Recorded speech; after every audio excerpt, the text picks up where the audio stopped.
I'm Craig Kenneth, a relationship coach and a psychotherapist. Every relationship is different and every breakup is different. Work with me and you'll get professional help on your situation. And if you're in no contact, focused on personal growth, my workbook series, The Knowledge, will help you make changes like you've never made before. Available now at AskCraig.net.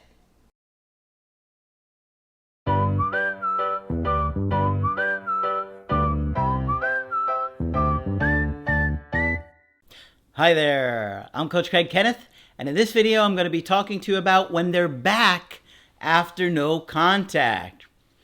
You know, at the time of the breakup, it is so incredibly overwhelming and scary. And just about every one of us believes our ex isn't going to come back.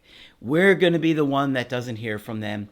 Ours is the ex that was extra cold or extra mean or looks happier that they're going to be talking and dating somebody else, and it feels hopeless. But one of the things that I have seen so often is that when you feel like that, it keeps you from working on yourself. It keeps you discouraged, depressed, you stay negative, and maybe it's a way to protect yourself, but really it's not a good way to go about no contact, because it's not preparing you for if they do come back. And if you're in a negative mindset, you're not going to re-attract them. So I know that many of you have attachment issues and you feel like because your needs weren't met in your childhood that they're not going to come back and that you won't hear from them again, but that's simply not the case. My mindset would be prepare, over-prepare, because the work is going to pay off one way or another. Even if they don't come back, it's still going to pay off, because all these skills, all the improvements that you make with your mental health or the other areas of your life that you're working on, they're going to pay off and help you to feel more confident, better about yourself, and attract other people.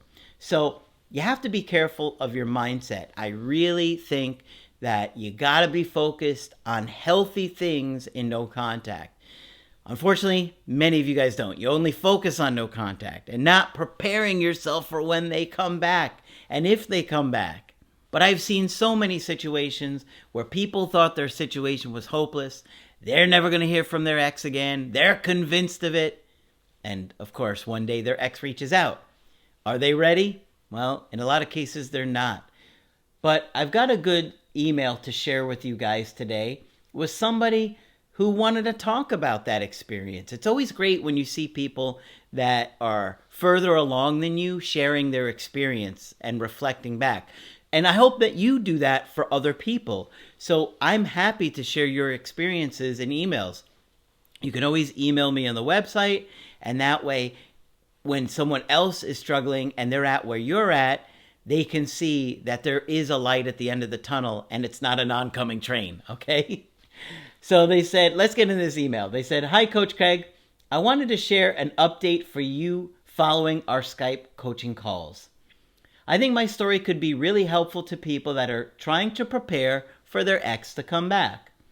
I know many people are focused on if their ex is coming back and not getting themselves prepared for what happens when they do." And this is so true. Guys, I cannot tell you how many times I see people only focused on what their ex is doing, where they're at, their social media, stalking them, driving past their work, driving past their house, finding different ways to stalk, when all that time could be spent in a healthy, productive way.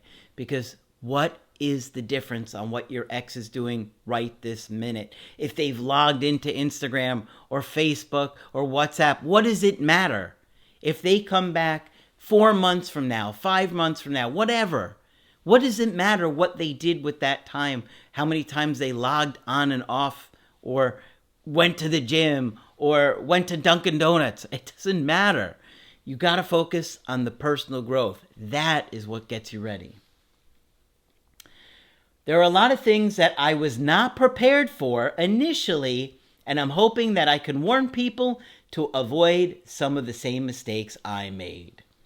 My girlfriend and I are in our late 20s, and we're together for a little over 2 years. Thanks to your work and doing the creative healing course, I realized I was not emotionally present with my partner very often and was not doing what I could to have a healthy relationship with her. The first year for us was very easy and the attraction was so strong. I guess I thought it would always stay that way. A lot of us believe that when you don't understand this stuff, that's kind of how you live your life, doing the same things over and over again with no true knowledge of what's going to happen and how things are going to evolve and change. Before your channel, I didn't have any maturity in my decisions. I just lived day to day without really considering what it takes to make a relationship strong or make one work.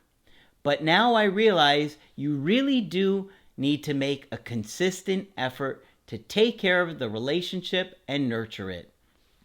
You can see he's really paying attention to the videos. He's learning a lot in the course. Look at how much his mindset has changed already. I let anxiety run a lot of my decisions, and it kept me from being present so often in my connection. And this is why we talk about attachment styles. Anxiety really does make us do a lot of things that we're completely unaware of.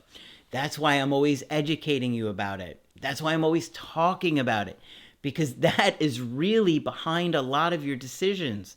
And until you understand it, you can't think clear enough to say, okay, I'm feeling anxious about this. I better not do it because my anxiety wants me to do it.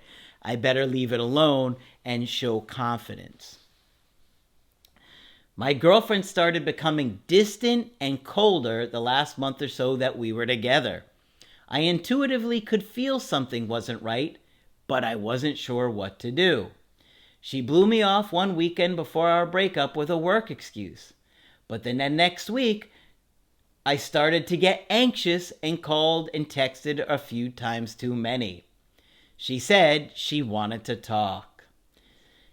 Unfortunately, when the relationship dynamic is off, that connection is off, you know that vibe, you know that feeling goes beyond what we could articulate, because it's not something you could visibly see, but it's something you could feel.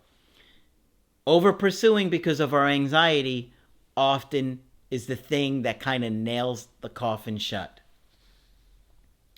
She said she didn't have feelings for me any longer and that it had been weighing on her for some time. I honestly had no idea. If you think about it, he did have some idea, right? Because he could feel it. He could sense something was wrong. But she looked genuinely sad. She teared up a few times, and I could tell it wasn't easy for her. I tried to talk her out of it, and it seemed like it was working. It always feels like it seems like it's working. We're so close. So close. And a lot of times, even if it does temporarily work, it's usually only for a couple weeks. But she eventually stood her ground and said she couldn't do it. I was shocked. I thought that because the relationship was so strong for the first year, that we would just always be together. Yeah, that's what people think when they don't have any understanding of how relationships go. They don't really have any maturity. They don't really see what it takes to make it work. That's inexperience. But I didn't see that life is precious and our time here cannot be wasted. I just went with my daily routine and blind that our connection was getting weaker. I tried changing her mind through some texts that week and practically begging her for another chance. I told her how sorry I was for letting things get so bad. But she said that her feelings just weren't there, and she tried to force them for a while. Yeah. A lot of times our ex is going through a struggle that they don't tell you, and a lot of people get upset. Well, if they told me I could do something. Well, in many cases, they do tell you, and you don't do something. Because it's not really until they break up with you that you really wake up. That is the wake-up call for many, many people. I mean, she may have been saying things here and there. Your partner may have been saying things to you here and there. But a lot of times, until they actually end it, we don't really get it. I got anxious during one text exchange and called her. She surprisingly picked up. I told her I needed to get some things off my chest, but looking back, I realized I was just trying to change her mind. She said she had felt numb and out of energy with us. She said she was sure that it was because she was unhappy with us and wanted to feel alive again. She had pointed out that she had asked me to make some changes, and when I didn't, it only made her feel worse, like I didn't care. I went into no contact after that. The first few months, all I did was watch no contact videos. There's so much bad advice out there, I really was confused. I considered sending her a clean slate message, but I saw all the comments about how it doesn't work, so I decided against it. Good call. I don't know where this idea of a clean slate magically changing the dynamic of your relationship is going to turn things around. It usually gets ignored. Sometimes they say something polite back, but I don't see people saying this has really turned my situation around. It was around that time that I decided to do our first Skype coaching with you.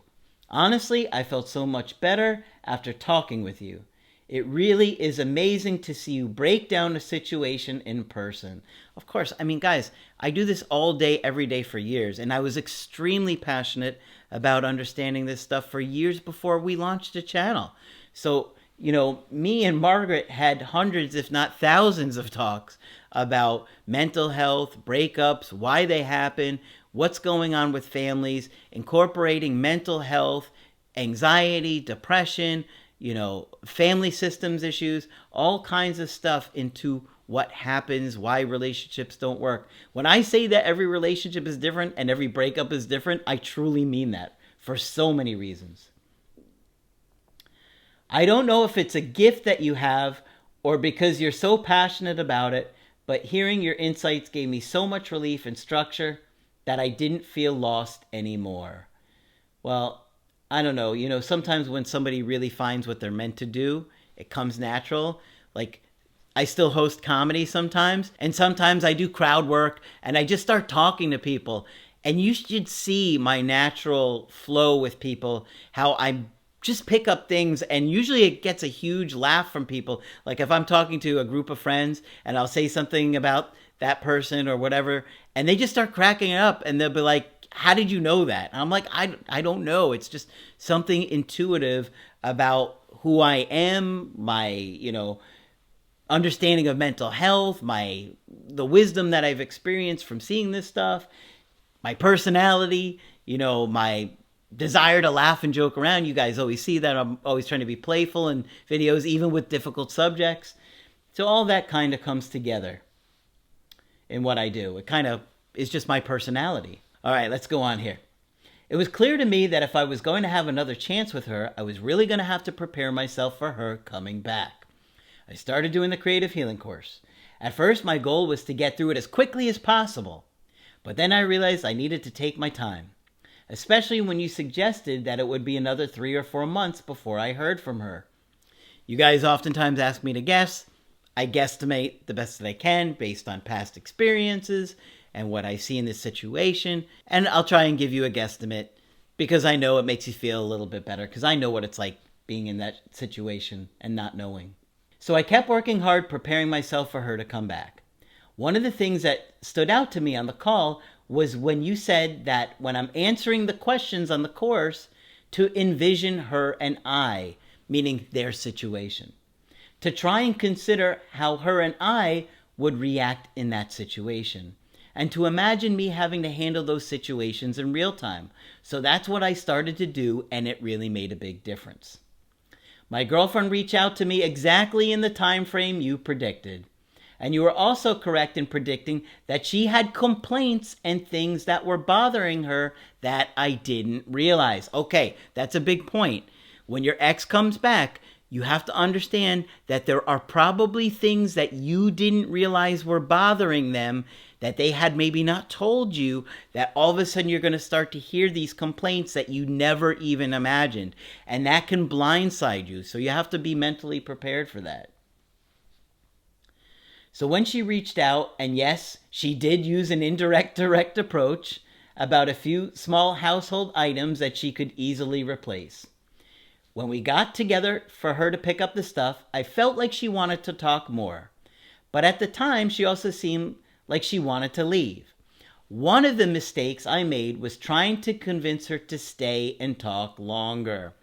Okay, so he got the indirect direct. He thought maybe it was going to go somewhere. She was dipping the toe in the pool and not quite giving him as much as he was hoping for. And so that anxiety came out, and he's trying to talk her into staying, trying to talk to her, and it usually makes them feel like they have to get out of there. After a few minutes of trying to convince her, I realized what I was doing and said, okay, well, if you ever want to talk, call me. This is where I made another mistake. After about 3 days, I let my anxiety get the best of me again, and I texted her. Did she get all the stuff that she needed from me? Obviously, it was a dumb indirect direct approach that I was using, and I wish I hadn't have done it, because she didn't respond to that message. She wasn't ready to. She wasn't ready. She wanted to see him. She wanted to get that stuff, quote unquote, but he was trying to push it when she wasn't ready. That's the anxiety. That's why I say you got to work on yourself, because you're going to see in the moment, it's going to be a lot harder than you realize. I'm trying to mentally prepare you guys for that. I did my second coaching call with you, and you really got on me about sticking to the plan and getting back to focusing on personal growth. You said you thought she was coming back, but she would need more time. Part of me was disheartened, but part of me felt like I knew I needed to do a better job. One of the things that I really wanted you guys to know is that many of you guys think you're doing a good job getting ready for them to come back, but Craig is right when he says no contact and no contact videos is only preparing you for the daily doubt of no contact and initial interactions with your ex. Absolutely true. You gotta think about how you're going to make the relationship better and strong, that connection strong. You really do have to do the work. We're all in this because our relationship didn't work out. And as Craig says, none of us are perfect. We can all strive to be better and be better partners. And we have to be ready to be a better partner for when they do come back. Seeing how anxious I was after the initial reach out made me glad I had more time to work on myself. I think my motivation waned a bit when time went by in no contact, and I guess I thought she wouldn't reach out. Well, I'm happy to report that she did reach out again last month. The day that I never thought would happen finally did, and this time I was more prepared. She said she would be willing to meet up and did want to talk about things. Okay, guys, you have to be mentally prepared for this situation. It's going to be a lot harder than you think, because you're going to get a wave of anxiety that's going to come over you, almost like it was at the time of the breakup. And you've got to think about these things, because if you don't, in the moment when it happens, you're going to panic and you're going to lose emotional self-control. And you're going to be crying at Applebee's. She told me that she has dreams and visions for her life, and she doesn't want to live a life of mediocrity and routine. That's something she said earlier, too. She said that she saw the drive and ambition fade away within me, and I think she was right. I told her that she was right and told her that I understand now. I hadn't seen it before. I was able to actually listen to her without letting my anxiety get the best of me. Before, if I had heard something critical, I would have shut down. I tried to focus on having fun and reattract her, but I let her bring up issues when she needed to. I kept reviewing the last part of the creative healing course on secure attachment to help me on track. I've been letting her doing the reaching out. Sometimes I can see she is still unsure about things, but thanks to your work, I don't panic and react like I did before. I'm making an effort to set fun dates and things are getting better. She said she sees the changes in me, but does still worry. I try to be her mountain like you suggest, and I feel good about where things are going. If it doesn't last, I know I'm in a much better place to date other people. Thank you so much, Mark. This is great. And if you really think about a lot of the things that I said along the way, those things are going to prepare you for when your ex does reach out. It's not easy. You guys, I know that you think no contact is difficult, and I understand it is difficult in some ways, but it's going to be more difficult when your ex comes back to have these interactions where you're dealing with somebody who was unhappy, they're frustrated about the relationship, they think that it's not going to work out, they have their doubts, and you have to work through all those things and navigate it in real time without getting upset or trying to manipulate or control them. But that's why I'm always trying to get you guys focused on the growth, because when you are and those challenges come up, you'll do great. Okay? And these are all things that we talk about in the calls and your particular situation and how to navigate your situation and the challenges that you're likely going to face with your ex when they come back.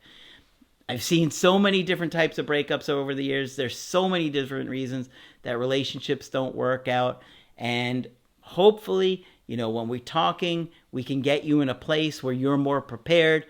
But then it's on you to stick to the plan, okay? And that's not easy to do when you love somebody and you're scared you're going to lose them. So just understand you're going to have a lot of different emotions when your ex does come back, okay?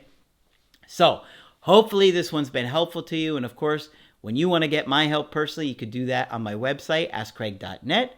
I do email coaching and I do Skype. You can get my creative healing course and my workbooks only on my website. But that's it for this video. I'm Coach Craig Kenneth, and I will talk with you soon.